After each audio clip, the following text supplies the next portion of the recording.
Hi, it's Rabbi Lewis wishing you an early Shabbat shalom and hey, Happy New Year. Or as the Jewish people say, New Year, that's so 3 months ago. Anyhow, the Torah portion this week is PARASHAT VAYECHI. We find Jacob more or less on his deathbed offering blessings to all of his children. And a big focus of this is when he's blessing Joseph's children, Manasseh and Ephraim, as his own. And Manasseh, the older, is standing next to Ephraim, and Jacob puts his left hand on Manasseh and his right hand on Ephraim. And normally it's supposed to be the older that would get the right hand, Manasseh, and the left, which should go on the younger, Ephraim, but he's got the right hand on Ephraim. And Joseph sees this and he thinks, oh, Dad, whoa, you've got this all wrong. And he thinks his dad is going senile. And they are in Egypt, so senile could have been Jacob's last words. But he offers the blessing with his arms crossed in the wrong direction. And basically Manasseh gets what probably could be the world's first left-handed compliment in the form of a blessing. Yeah, a left-handed compliment is like when you tell somebody, oh, that hat looks good on you. Or if you say to somebody, oh, that was pretty good for a girl. Or, hey, you know what? You're pretty cool for a rabbi.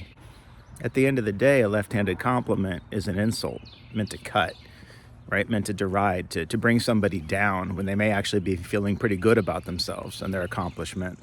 And in a way, that is what Jacob is doing for Manasseh here, is making it very clear, not just to him, but publicly, that he's seen as less than his brother Ephraim. Really, they should be equals.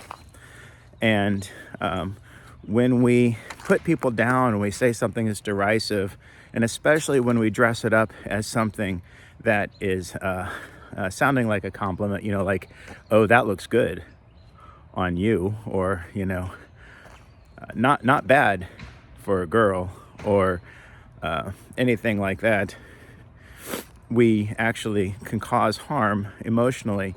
I've always been of the opinion that when somebody says something insulting about another, that it says more about the speaker than it does about the person that it's said about. But as a general rule, what happens is the person that it's spoken to or about is the one who carries the hurt from that, and the person who spoke it usually faces very little repercussion. And part of that is that the listener usually is programmed, our brains are programmed to accept what we hear as true, and then they accept it as true, even if it's not. And that's why the person who spoke it can go off kind of scot-free, and the person who gets harmed by it carries that with them. And it can be a generational thing. And we find that in a commentary by a commentator named Judah HaChassid, Judah the Pious, and he said that in that passage where Jacob offers the blessings to Joseph's sons, that it concludes with saying, and thus he put Ephraim before Manasseh.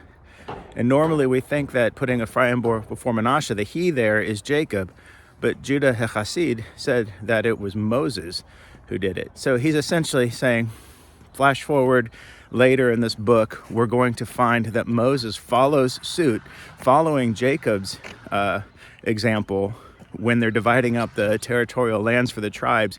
He's going to give Ephraim more of a portion than Manasseh, and it carries forward.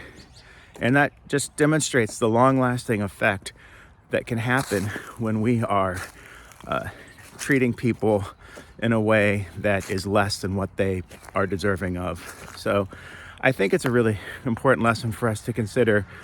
When we compliment somebody, we need to compliment them truly, not qualify it, not say anything derisive. And, if somebody is falling short of their own potential, we don't do that publicly. We try and help them privately in a constructive way that helps to build them up and not tear down.